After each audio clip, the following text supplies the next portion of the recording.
Maharashtra today news में आपका स्वागत है।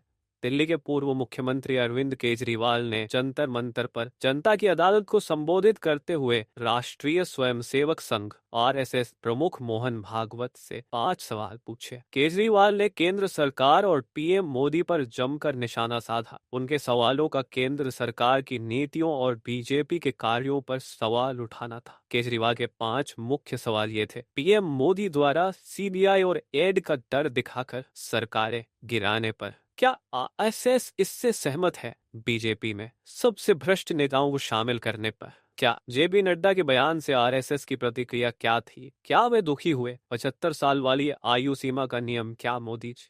बीजेपी जो आरएसएस की कोख से पैदा हुई है कि आज के पथभ्रष्ट कदमों पर आरएसएस की क्या राय है? केजरीवाल ने कहा कि अन्ना आंदोलन से लेकर आज तक उन्होंने ईमानदारी के साथ चुनाव लड़ा और जीत कर दिखाया। उन्होंने दावा किया कि दिल्ली में जनता के लिए कई सुविधाएं मुफ्त में उपलब्ध कराएं, जिससे पीएम मोदी घबरा गए और उन पर झूठे आरोप लगाकर जेल भेजा। दया इस घटना ने राजनीति को एक नया मोड़ दिया है और चर्चा का विषय बन गया है। मैं पूरे सम्मान के साथ मोहन भागवत जी से 5 प्रश्न पूछना चाहता हूं और आपका समर्थन चाहता हूं। अगर मैं कोई गलत प्रश्न पूछूं तो बता देना और सही प्रश्न पूछूं तो मैं आपसे हाथ खड़ा करवा के पूछूंगा। मेरा पहला प्रश्न है मोहन भागवत जी से।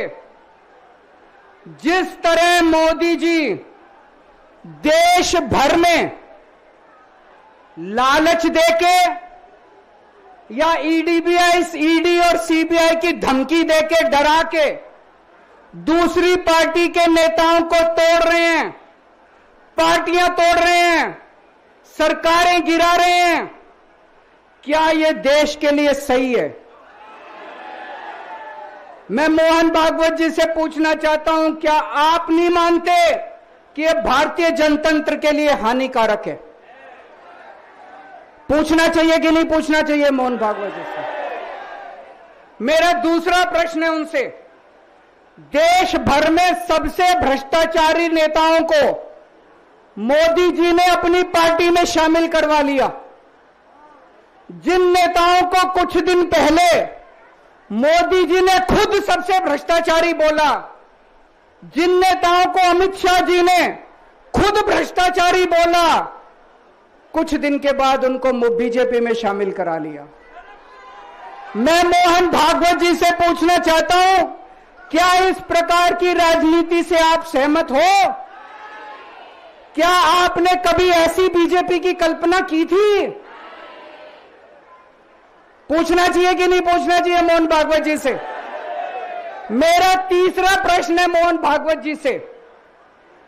बीजेपी आरएसएस की कोख से पैदा हुई है कि नहीं है? कहा जाता है यह देखना आरएसएस की जिम्मेदारी है कि बीजेपी पथभ्रष्ट ना हो। मैं मोहन भागवत जी से पूछना चाहता हूं, क्या आप आज की बीजेपी के इन कदमों से सहमत हैं? क्या आपने कभी मोदी जी से यह सब ना करने के लिए बोला? मोहन भागवत जी बताएं कि क्या आपने मोदी जी को यह सब गलत हरकतें करने से रोका कभी? पूछना चाहिए नहीं पूछना चाहिए?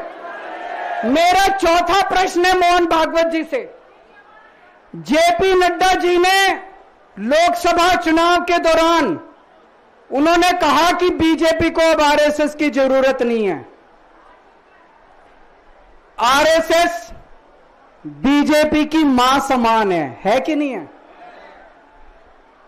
क्या बेटा इतना बड़ा हो गया कि मां को आंखें दिखाने लग गया? क्या बेटा इतना बड़ा हो गया कि आज मां को आंखें दिखाने लग गया?